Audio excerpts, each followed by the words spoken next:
இளமை இதோ இதோ இனிமை இதோ இதோ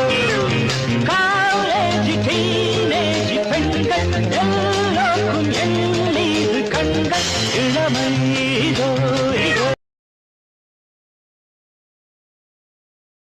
நலம்